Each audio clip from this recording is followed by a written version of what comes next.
మహిళలే కదా అని తీసి పడేయకండి. వాళ్ళకేం తెలుసు రాజకీయాలనే పరిస్థితి పోయింది. అన్ని రంగాల్లో పురుషులకు ధీటుగా రాణిస్తూ తామేంటో ప్రూవ్ చేస్తున్నారు. ఇంతకు మునుపు ఎన్నికల్లో మహిళలు ఓటు వేసింది తక్కువే. అంత అవగాహన, చదువు లేకపోవడం వంటి కారణాలతో ఓటు హక్కు వినియోగించుకోలేకపోయేవారు చాలామంది. కానీ ఇటీవల జరిగిన తెలంగాణ, కర్ణాటక ఎన్నికల ఫలితాల్లో మహిళా ఓటర్లే కీలకమని నివేదికలు వెల్లడించాయి. లోక్సభ ఎన్నికల్లోనూ తీర్పిచ్చేది ఆమె అని తేలింది కూడా. ఎందుకంటే మహిళా ఓటర్లే అధికంగా ఉన్నట్లు సర్వేలు కూడా చెబుతున్నాయి.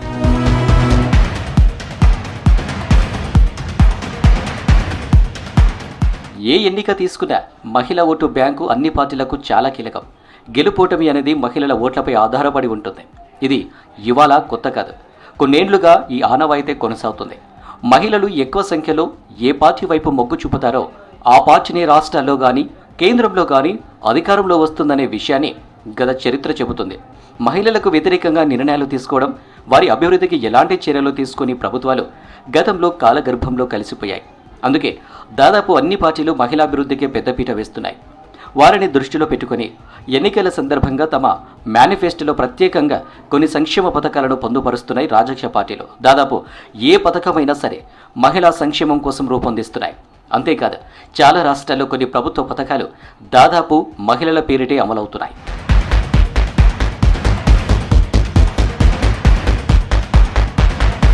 దేశంలో ప్రస్తుతం జరుగుతున్న లోక్సభ ఎన్నికల్లో మహిళలదే కీ రోల్. ఎందుకంటే వారి ఓట్లు గంపగుత్తగా ఏ పార్టీకైతే పడతాయో ఆ పార్టీ ఎక్కువ స్థానాల్లో గెలుపొందడం, లేదంటే అధికారంలోకి రావడం మాత్రం గ్యారంటీ. అధికారం కోసం పడుతున్న పార్టీలు జయాపజయాలు మహిళా ఓటు బ్యాంకు పైన ఆధారపడి ఉంది. ముఖ్యంగా భారతదేశ ఎన్నికల చరిత్రలో మునుపెన్నడూ లేని విధంగా ఈసారి మరింత ఎక్కువగా మహిళా ఓటు గొప్ప ప్రాధాన్యాన్ని సంతరించుకుంది. మొత్తం భారతీయ ఓటర్లలో మహిళా శాతం 49. పురుషుల కంటే మహిళా ఓటర్లు అధికంగా పోలింగ్లో పాల్గొనడం మొదటిసారి 2019లో కనిపించింది.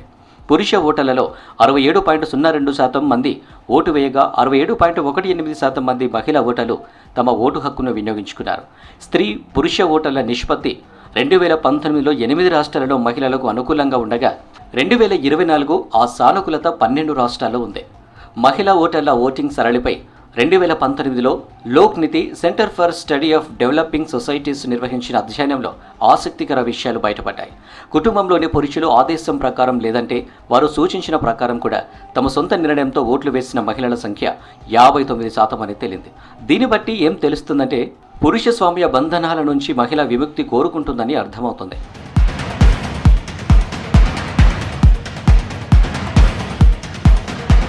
ఎన్నికల ప్రక్రియలో మహిళా ఓటరు ప్రాధాన్యం పెరగడం కేవలం 2014 తర్వాత వచ్చిందేమీ కాదు, అంతకు ముందు నుంచే ఉంది.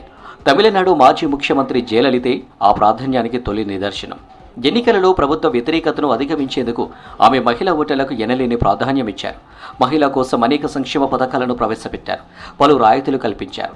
మహిళా ఓటర్లను దృష్టిలో పెట్టుకుని జయలలిత ప్రవేశపెట్టిన పథకాలు ఎన్నికల్లో ఆమెకు ఆశించిన ఫలితాలనిచ్చాయి. వరుసగా రెండోసారి కూడా అధికారాన్ని కైవసం చేసుకోగలిగారు.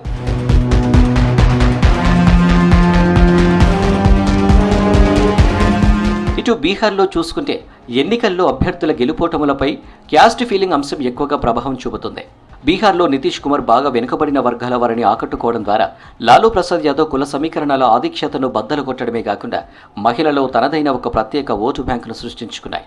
2006లో బీహార్ దేశంలోనే మొదటిసారిగా పంచాయతీలు, ఇతర స్థానిక పాలనా సంస్థలలో మహిళలకు 50% రిజర్వేషన్లు కల్పించింది. పశ్చిమ బెంగాల్లో మమతా బెనర్జీ 2021లో బీజేపీని విజయవంతంగా ఎదుర్కొని వరుసగా 3సారి అధికారానికి వచ్చారు. కన్యాశ్రీ వంటి పలు పథకాలను అమలుపరచడం ద్వారానే మమత ఈ విజయం సాధించగలిగారు. అలాగే బీజేపీ మధ్యప్రదేశ్లో అధికారాన్ని నిలబెట్టుకోవడం, ఛత్తీస్గఢ్ను మళ్లీ కైవసం చేసుకోవడం కూడా మహిళల అభివృద్ధి కోసం ప్రవేశపెట్టిన పథకాలే ప్రధాన కారణమన్న చర్చ జరుగుతుంది. మహిళలకు నేరుగా నగదు ప్రయోజనాలు కల్పించడానికి ఉద్దేశించిన లాడ్లీ బెహానా, మహార్తి వందన వంటి స్త్రీ సంక్షేమ పథకాల వల్లే బీజేపీ 2 రాష్ట్రాల్లోనూ అధికారంలోకి వచ్చిందనడంలో ఎలాంటి సందేహం లేదు.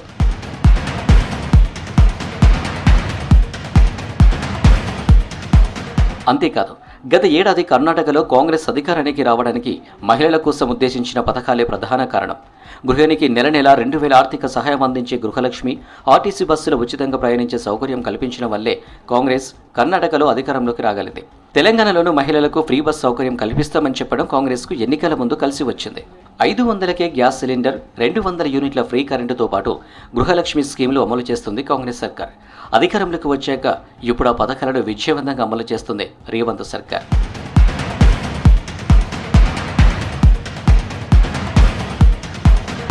మహిళా సంక్షేమం కోసం కాంగ్రెస్ మేనిఫెస్టోలో అనేక పథకాలు తీసుకొచ్చింది. పేద కుటుంబ గృహిణికి ఏడాదికి ₹1,00,000 ఆర్థిక సహాయాన్ని అందించేందుకు మహాలక్ష్మి పథకం ముందుకు తీసుకొచ్చారు. వాస్తవంగా మహిళా ఓటు బ్యాంకుతోనే ఎన్నికలలో ఆయా పార్టీలు అభ్యర్థుల జయాపజయాలు నిర్ణయించబడతాయి. చాలా రాష్ట్రాల్లో మహిళల ఓట్ల సంఖ్య ఎక్కువగా ఉండటానికి అనేక కారణాలున్నాయని విశ్లేషకులు చెబుతున్నారు. మహిళల ఆయుర్దాయం పురుషుల కన్నా ఎక్కువగా ఉండటం, మహిళల్లో రాజకీయ అవగాహన పెరగడం లాంటి కారణాలను చెబుతున్నారు.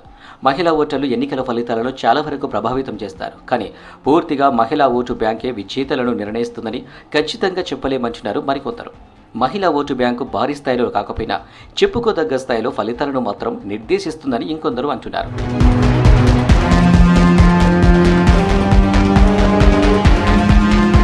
గత కొన్నేళ్లుగా కేంద్ర, రాష్ట్ర ప్రభుత్వాల పాలన తీరును మహిళలు చాలా జాగ్రత్తగా గమనిస్తున్నారు. మహిళల ప్రయోజనాలకు ఏ పార్టీ పెద్దపీట వేస్తుందో బేరీజు వేసుకుంటున్నారు. మహిళా సంక్షేమాన్ని, తక్షణ ప్రయోజన పథకాలను ఎవరు అమలు చేస్తున్నారో వారిపైనే ఎక్కువ మంది మహిళలు మొగ్గు చూపుతున్నారు. కాబట్టి ఈసారి ఎన్నికల ఫలితాలను శాసించే శక్తి మహిళా ఓటు బ్యాంకుకు ఉందంటున్నారు ఎక్స్పర్ట్స్. మహిళలు ఎవరికి ఓటు వేయాలో ఇంట్లోని మగవాళ్ళే నిర్ణయిస్తారనే వాదన కూడా సమాజంలో బలంగా ఉంది. అయితే ఈ అంశంపై భిన్నాభిప్రాయాలు ఉన్నాయి. గడిచిన కొన్ని దశాబ్దాలుగా పరిస్థితులు మారాయని, మహిళలు స్వతంత్రంగా ఆలోచిస్తున్నారని, ఓటు ఎవరికి వేయాలో, తమకు ఎవరి వల్ల ఎక్కువ ప్రయోజనం చేకూరుతుందో బేరీజు వేసుకుని స్వతంత్రంగానే మహిళలు ఓటు వేస్తున్నారని అంటున్నారు మేధావులు. ముఖ్యంగా మహిళలు నిర్ణయాధికారంలో భాగం అవ్వాలనుకుంటున్నారు. రాజకీయ చైతన్యం వారిలో బాగా పెరుగుతుంది. మహిళలే మగవారిని ప్రభావితం చేసే స్థాయిలో సమాజంలో మార్పు కనిపిస్తుందంటున్నారు.